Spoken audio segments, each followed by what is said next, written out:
Hello दोस्तों, अगर आप है बिहार बोर्ड क्लास 10th के स्टूडेंट और आप लोग का एग्ज़ामिनेशन होने वाला है संस्कृत का, तो आप सभी के लिए मैं यहाँ पे संस्कृत का पेपर लेकर के आ चुका हूँ। तो चलिए हम लोग इस वीडियो को लास्ट तक देखते हैं और सारे क्वेश्चन आंसर को समझते हैं। तो चलिए शुरू कर लेते हैं वीडियो।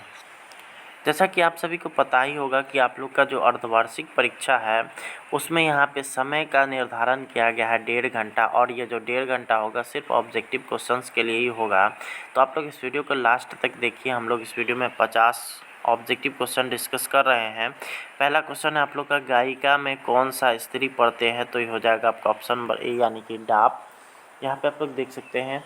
उसके बाद एक जोड़दार से कौन सा अवयव बनेगा? तो इसका भी हो जाएगा आपका ऑप्शन नंबर ए यानी कि एकदा।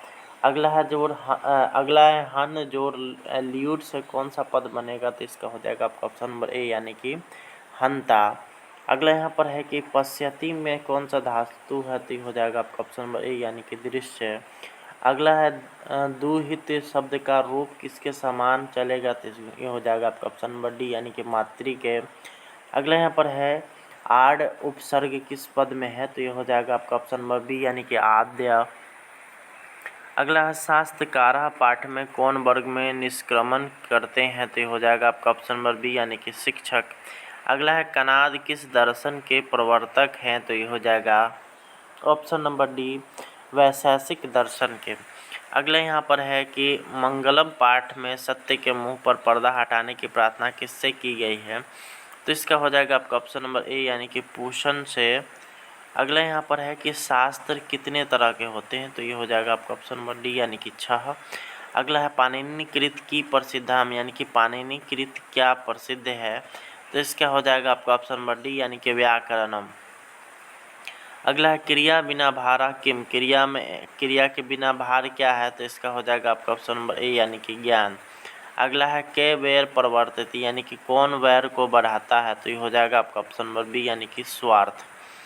अगला यहाँ पे सवाल आता है कर्मवाच्य के कर्म में कौन सी विभक्ति होती है? तो ये हो जाएगा आपका ऑप्शन नंबर सी यानी कि प्रथमा विभक्ति होती है।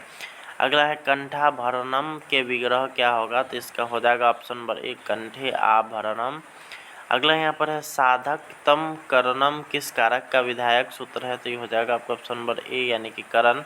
अगला है कालांतरीन का संधि विच्छेद क्या होगा? तो इसका हो जाएगा आपका ऑप्शन नंबर सी यानी कि काल जोड़ आंतरेन। अगला यहाँ पर है निह जोड़ गतम की संधि क्या होगी? तो इसका हो जाएगा आपका ऑप्शन नंबर बी यानी कि निर्गतम। अगला यहाँ पर है समास में किसका मेल होता है? तो इसका हो जाएगा आपका ऑप्शन नंबर सी यानी कि विभक्ति रहित पदों का। अगला है जले मग्नम का समस्त पद क्या होगा? तो ये हो जाएगा आपका ऑप्शन नंबर डी यानी कि जलमग्नम। अगला है सर्वतः के योग में कौन सी विभक्ति होती है? तो ये हो जाएगा आपका ऑप्शन नंबर ए यानी कि द्वितीय विभक्ति होती है। अगला यहाँ पर है अपिहितम में उपसर्ग क्या है? तो इसका हो जाएगा आपका ऑप्शन नंबर बी यानी कि अपि।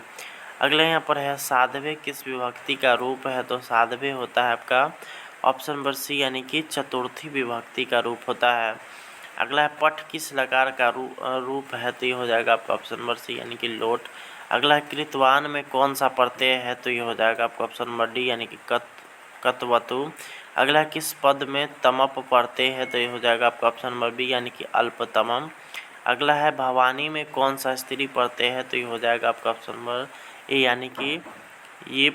अगला यहाँ पर है पटना का कौन सा नाम पाटल पुष्प की पुतलिका निर्माण के आधार पर है? तो ये हो जाएगा आपका ऑप्शन नंबर डी यानी कि पाटलिपुत्र।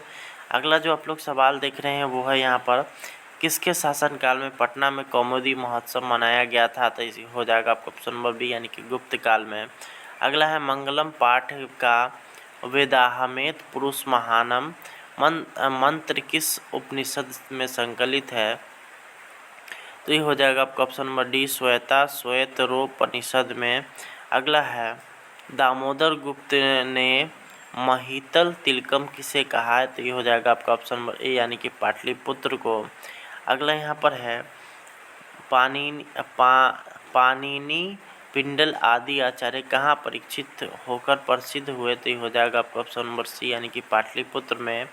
अगला है मध्यकाल में पटना कितना पुराना हो चुका था? तो इसका हो जाएगा आपका ऑप्शन नंबर ए यानी कि 1000 वर्ष। अगला है मंगलम पाठ में कैसे मंत्रों का संकलन है, तो ये हो जाएगा आपका ऑप्शन नंबर ए यानी कि पदयात्मक। अगला यहाँ पर है एशिया महादेश का सबसे लंबा पुल कौन सा है, तो एशिया महादेश का सबसे लंबा पुल है गांधी सेतु। अगला यहाँ पर है जिन्होंने आलसियों को बाहर किया तो वो कौन थे, तो इसका हो जाएगा ऑप्शन नंबर ए नियोगी पुरुष। अगला यहाँ पर है कि आलसशाला में लगी आग की लपटें को बढ़ते हुए देखकर धूर्त क्यों भाग गए, तो इसका आंसर हो जाएगा अपनी जान बचाने के लिए। अगला है स्त्रियों की गति है, तो ये हो जाएगा आपका ऑप्शन नंबर सी यानी कि पति। ठीक है। अगला यहाँ पर है निरीहो यानी कि निर्गतों में सर्वाधिक निरीह किसे माना गया है, तो इसका हो जाएगा आपका ऑप्शन नंबर सी यानी कि आलसियों को। अगला है युवती पद में कौन सा स्त्री पढ़ते हैं, तो इसमें भी हो जाएगा ऋष। अगला यहाँ पर है मानव जोड़ तत्व से कौन सा पद बनेगा, तो ये हो जाएगा आपका मानवीयम।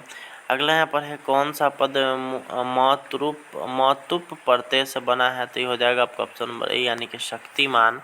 अगला यहाँ पर है आज और गम जोड़ लयप से कौन सा शब्द बनेगा, तो ये हो जाएगा आपका ऑप्शन नंबर बी आगतम। अगला यहाँ पर है जी धातु के लोट लकार प्रथम पुरुष एक वचन का रूप क्या है, तो ये हो जाएगा आपका ऑप्शन नंबर डी यानी कि जयतु। अगला है अहम पद का मूल रूप क्या होता है, तो ये हो जाएगा आपका ऑप्शन नंबर ए यानी कि अस्मद। अगला यहाँ पर है कि किस पद में उत उपसर्ग नहीं है, तो इसका हो जाएगा आपका ऑप्शन नंबर सी यानी कि उपयुक्त। अगला है प्रातिपदिक शब्दों में से कौन सी विभक्ति होती है, तो ये हो जाएगा आपका ऑप्शन नंबर बी यानी कि प्रथमा। अगला है दुग्धात नवीनते जायते वाक्य में दुग्धात पद में पंचमी विभक्ति किस सूत्र से हुई है, तो ये हो जाएगा आपका ऑप्शन नंबर ए यानी कि जनि कर्तु प्रकृति से। अगला यहाँ पर अगला हम लोग सवाल देखेंगे, तो वो है आपका द्विकर्मक धातुओं का प्रयोग में गौण कर्म में कौन सी विभक्ति होती है, तो ये हो जाएगा आपका ऑप्शन नंबर ए यानी कि द्वितीया। अंतिम सवाल हम लोग देखेंगे 50वां नंबर, वो क्या कहता है कि घोटकः तीव्र धावती वाक्य में तीव्र पद में द्वितीय विभक्ति किस सूत्र से हुई है, तो इसका हो जाएगा आपका ऑप्शन नंबर डी यानी क्रिया विशेषण द्वितीया से। तो इस तरह से यह वीडियो यहीं पे ख़त्म होता है। आपको अगर वीडियो पसंद आया तो लाइक शेयर सब्सक्राइब। और आप लोग को एक चीज़ और क्लियर कर देना चाह रहे हैं कि यह ओरिजिनल पेपर नहीं है, बल्कि यह एक तरह से कह लीजिए पिछले साल का ये जो सेंटअप एग्ज़ामिनेशन हुआ था उसका यह प्रश्न है। आप लोगों का एग्ज़ाम होने वाला है सोमवार से, और परीक्षा के लिए अभी तक प्रश्न पत्र विद्यालयों को प्रदान नहीं किया गया है, जिस कारण से मैं आप सभी के लिए यहाँ पे यह पत्र लेकर के आया हूँ। अगर आप लोग इस वीडियो को लास्ट तक देखते हैं तो आप लोग का बहुत सारा क्वेश्चन इससे डील हो जाने वाला है। तो धन्यवाद, थैंक्स फॉर वॉचिंग।